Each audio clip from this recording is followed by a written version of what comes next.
Kabupaten Banyuasin secara geografis mempunyai letak yang strategis, yaitu terletak di jalur lalu lintas antara provinsi dan mempunyai sumber daya alam yang berlimpah. Kabupaten Banyuasin merupakan daerah hasil pemekaran Kabupaten Musi Banyuasin yang hampir seluruhnya merupakan wilayah pasang surut. Kabupaten Banyuasin mempunyai wilayah seluas 11.832,99 km persegi dan terbagi menjadi 21 kecamatan, memiliki topografi 80% wilayah datar berupa lahan rawa, pasang surut, dan rawa lebak. Sedangkan yang 20% lagi berupa lahan kering dengan sebaran.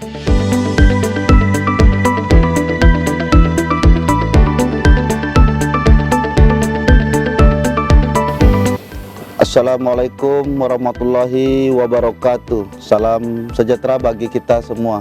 Dalam rangka penilaian Nirwasita Tantra tahun 2020 atas kinerja pengelolaan lingkungan hidup, Kepala Daerah di Kabupaten Banyuasin telah menyampaikan data dan informasi melalui dokumen Informasi Kinerja Lingkungan Hidup Daerah, dokumen IKPLHD setiap tahunnya. Ada 4 isu prioritas di lingkungan hidup di Kabupaten Banyuasin. 1. Kebakaran hutan dan lahan. 2. Timbulan sampah. 3. Rendahnya sanitasi pemukiman. 4. Penurunan kualitas air. Isu ke-1, kebakaran hutan dan lahan. Kebakaran hutan dan lahan dapat terjadi akibat faktor alam dan manusia atau kombinasinya. Faktor alam seperti musim kering, El Nino, dan kondisi hutan lahan mudah terbakar. Sedangkan faktor manusia adalah bersifat kesengajaan ataupun karena kelalaian. Sebagian besar kebakaran hutan dan lahan yang terjadi di Kabupaten Banyuasin disebabkan oleh faktor manusia akibat adanya kegiatan pembukaan lahan. Luas hutan dan lahan yang terbakar pada tahun 2019 seluas lebih kurang 150 hektar, di mana terjadi di 16 kecamatan. Strateginya adalah membuat dan menerbitkan maklumat bersama Gubernur, Kapolda, dan Pangdam II Sriwijaya mengenai larangan pembakaran hutan, lahan atau ilalang atau semak belukar. Membuat dan menerbitkan surat edaran Bupati Banyuasin tentang himbauan antisipasi kebakaran hutan dan lahan atau kebun kepada kepala organisasi perangkat daerah, badan usaha milik negara, badan usaha milik daerah, camat, lurah, dan kepala desa di seluruh Kabupaten Banyuasin untuk melakukan sosialisasi, penyuluhan, pencegahan dan pengendalian kebakaran hutan dan lahan ke masyarakat secara langsung beberapa kecamatan yang rawan terjadi kebakaran hutan dan lahan. Membuat papan larangan, pencegahan, pengendalian kebakaran hutan dan lahan berupa spanduk, banner, poster, dan leaflet yang seperti pemasangan rambu-rambu peringatan dan larangan kebakaran hutan dan lahan telah dilakukan oleh Dinas Lingkungan Hidup Kabupaten Banyuasin di beberapa titik lokasi desa maupun kecamatan yang berpotensi terjadi kebakaran hutan dan lahan. Melakukan monitoring, pencegahan dan pengendalian kebakaran hutan dan lahan dalam wilayah Kabupaten Banyuasin. Rehabilitasi saluran primer dan sekunder sebagai sekat kebakaran hutan di perairan, menyediakan sarana dan prasarana pemadam kebakaran yang dikoordinasikan dengan menggalak AKNI Kabupaten Banyuasin maupun Dinas Perkebunan Kabupaten Banyuasin. Koordinasi dengan instansi terkait dalam rangka pencegahan dan pengendalian kebakaran hutan dan lahan, meningkatkan sinergi di antara dinas atau instansi di tingkat Kabupaten Banyuasin, tingkat provinsi maupun rapat-rapat koordinasi, membangun posko hutan tanaman industri HTI dan perkebunan Kabupaten Banyuasin, serta posko menggala AKNI Kabupaten Banyuasin. Membentuk posko siaga kebakaran hutan dan Lahan di Badan Penanggulangan Bencana Daerah Kabupaten Banyuasin. Mengidentifikasi desa rawan kebakaran hutan dan lahan serta jumlah titik panas hotspot melalui pemantauan hotspot yang ditindaklanjuti dengan ground check hotspot dan patroli pencegahan kebakaran. Pembentukan tim pemadam kebakaran hutan melalui keputusan Bupati Banyuasin. Membina regu kelompok tani peduli api KTPA dan masyarakat peduli api atau MPA di beberapa kecamatan di Kabupaten Banyuasin. Pengawasan ke perusahaan perkebunan dan hutan tanaman industri terkait dengan ketersediaan peralatan pemadam kebakaran hutan dan lahan. Pengadaan masker untuk mengantisipasi gangguan infeksi saluran pernapasan atau ISPA akibat terjadinya kebakaran hutan dan lahan. Kebakaran hutan dan lahan bukan bencana atau penyakit, akan tetapi 99% penyebab kebakaran hutan dan lahan adalah manusia dan sudah menjadi tradisi untuk kelompok tertentu. Persoalannya, pilihan tersebut merusak lingkungan, berdampak pada kesehatan, perubahan iklim, juga ekonomi, sehingga dicegah atau dihilangkan tradisi tersebut. Isu kedua, timbunan sampah. Meningkatnya kualitas dan kuantitas sampah yang dihasilkan disebabkan oleh bertambah jumlah penduduk, perubahan pola konsumsi, dan gaya hidup masyarakat. Berdasarkan sumbernya sampah dapat digolongkan menjadi sampah domestik, sampah non-domestik, sampah khusus. Potensi jumlah volume sampah yang dihasilkan per hari adalah 568,291 ton per hari, sedangkan jumlah sampah yang ditangani sebesar 124,200 ton per hari atau 17,42%. Strateginya adalah melakukan 3R, reduce, reuse, dan recycle. Minimalkan, memilah sampah dari sumbernya. Pembuatan kompos atau pupuk organik padat dan cair dan produk lainnya. Meningkatkan pelayanan pengangkutan sampah serta penanganan sampah di tempat akhir sampah dengan yang akrab atau ramah lingkungan. Menyediakan sarana dan prasarana persampahan. Sampah adalah musuh kita bersama yang harus diperangi dan dikurangi produksinya seminimal mungkin. Marilah saudara-saudara, teman-teman, agar menjaga lingkungan agar tetap bersih dan kenyamanan untuk kita bersama. Dan isu yang ketiga, rendahnya sanitasi pemukiman.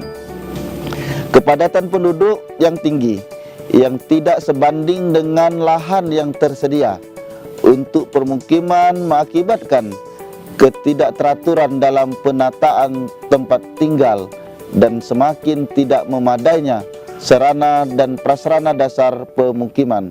Buruknya sanitasi lingkungan mempengaruhi keberlanjutan lingkungan hidup yang ada. Strateginya adalah perilaku hidup bersih dan sehat. Program 5 pilar STPM, sanitasi total berbasis masyarakat, merupakan pendekatan dan perubahan perilaku higienis dan sanitasi melalui pemberdayaan masyarakat. 5 pilar STBM terdiri dari stop buang air besar sembarangan, cuci tangan pakai sabun, pengelolaan air minum dan makanan di rumah tangga, pengamanan sampah rumah tangga, pengelolaan limbah cair rumah tangga, pembuatan IPAL komunal, program bedah rumah, pendistribusian air bersih. Isu keempat, penurunan kualitas air. Indeks kualitas lingkungan hidup nilai IKLH yang merupakan nilai dari IKU, IKA dan ITH, di mana nilai IKLH tahun 2019 yang berada di angka 64,9 4,466, kategori IKLH kurang cenderung naik dari angka 56,02. Kategori IKLH sangat kurang di tahun 2018 dengan lajukan kenaikan sebesar 8,446. Indeks pencemaran udara IPU dengan angka 61,96 di tahun 2018 menunjukkan kecenderungan membaik menjadi 82,68 pada tahun 2019 dengan laju kenaikan 20,7. Indeks pencemaran air IPA menunjukkan kecenderungan membaik dari angka 55,75 di tahun 2018 menjadi 63,94 di tahun 2019 dengan laju peningkatan sebesar 8,19. ITH sedikit mengalami penurunan dengan angka 51,74 di tahun 2018 menjadi 51,20 di tahun 2019 dengan penurunan sebesar 0,54. Hal ini diakibatkan meningkatnya kebutuhan lahan oleh masyarakat, terutama untuk pertanian, perkebunan, dan pemukiman. Strateginya adalah pemantauan terhadap kualitas air sungai, pengawasan sektor industri, tindak lanjut pengaduan kasus lingkungan hidup. Untuk inovasi yang telah kita lakukan adalah ke-1, pembukaan lahan tanpa bakar. Dinas Lingkungan Hidup Kabupaten Banyuasin melakukan program pencegahan dan penanggulangan kebakaran hutan dan lahan dengan cara melakukan praktek pembukaan lahan tanpa membakar di 12 lokasi dengan 7 kecamatan. 2. Kegiatan pembuatan kompos hasil limbah vegetasi di 15 desa dengan peserta sebanyak 40 orang yang terdiri dari unsur petani, perangkat desa, dan rumah tangga dalam 1 kali pertemuan per desa. Narasumber kegiatan pembuatan kompos hasil limbah vegetasi berasal dari Dinas Lingkungan Hidup Kabupaten Banyuasin dan Dinas Pertanian Kabupaten Banyuasin. Sebanyak 3 orang dalam 1 kali pertemuan per desa dengan materi yang diberikan secara teori dan praktek. Ketiga, untuk meningkatkan SDM laboratorium, maka di Dinas Lingkungan Hidup Kabupaten Banyuasin mengadakan in-house training, pengambilan sampling, pengujian, dan jaminan mutu kualitas udara selama 2 hari.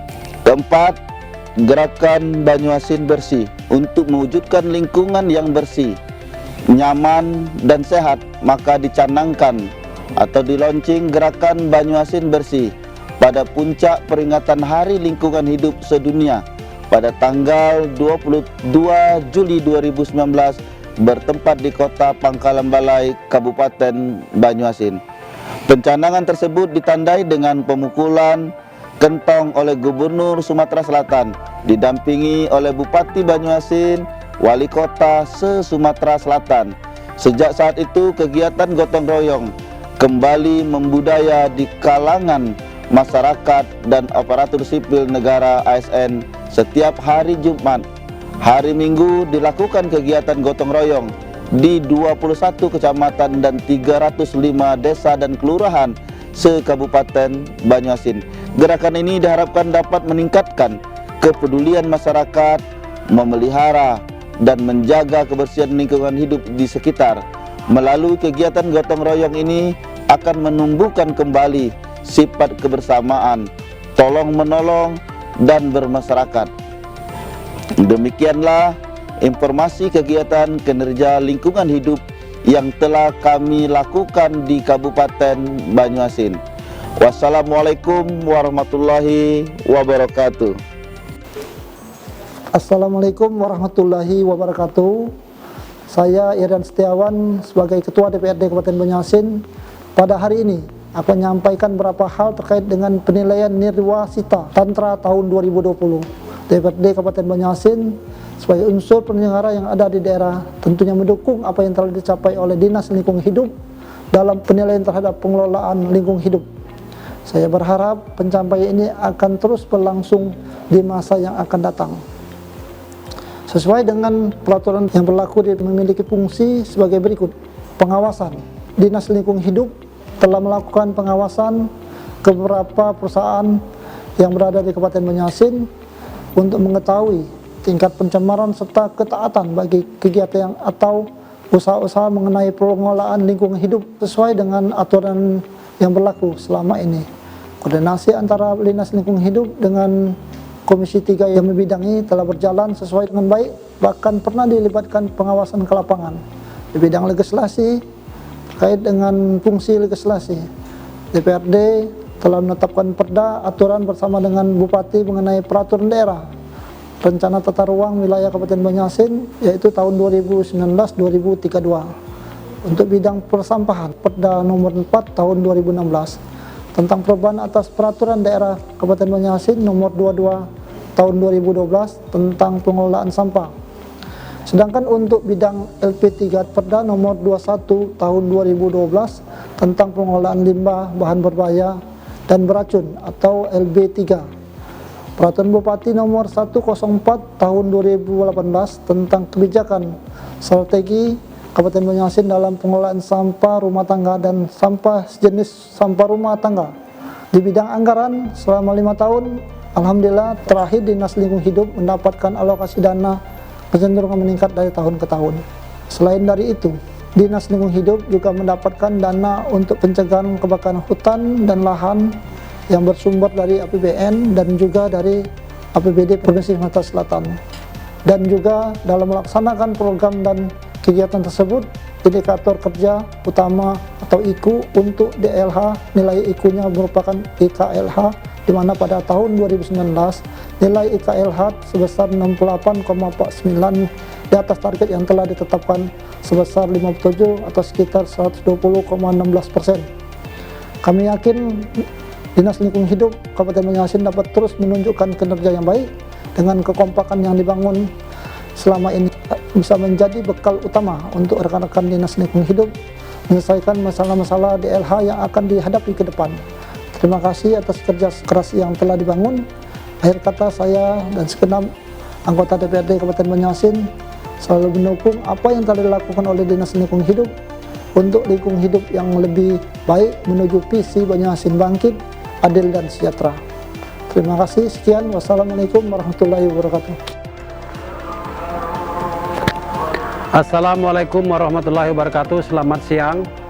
Saya Haji Isra Maita, Kepala Dinas Lingkungan Hidup Kabupaten Banjarmasin, Provinsi Sumatera Selatan. Dengan ini menyampaikan ucapan terima kasih kepada Panitia Nirwasita Tantra tahun 2020 yang telah memilih Kabupaten Banjarmasin melalui dokumen IKPLHD-nya sebagai peserta penilaian Nirwasita Tantra tahun 2020. Kami dari Dinas Lingkungan Hidup Kabupaten Banjarmasin dengan ini berkomitmen penuh untuk melaksanakan tugas dan fungsi kami sebagai Dinas Lingkungan Hidup dalam pengelolaan dan perlindungan lingkungan hidup sesuai dengan Undang-Undang Nomor 32 Tahun 2009 tentang perlindungan dan pengelolaan lingkungan hidup dan Undang-Undang Nomor 18 Tahun 2008 tentang pengelolaan sampah.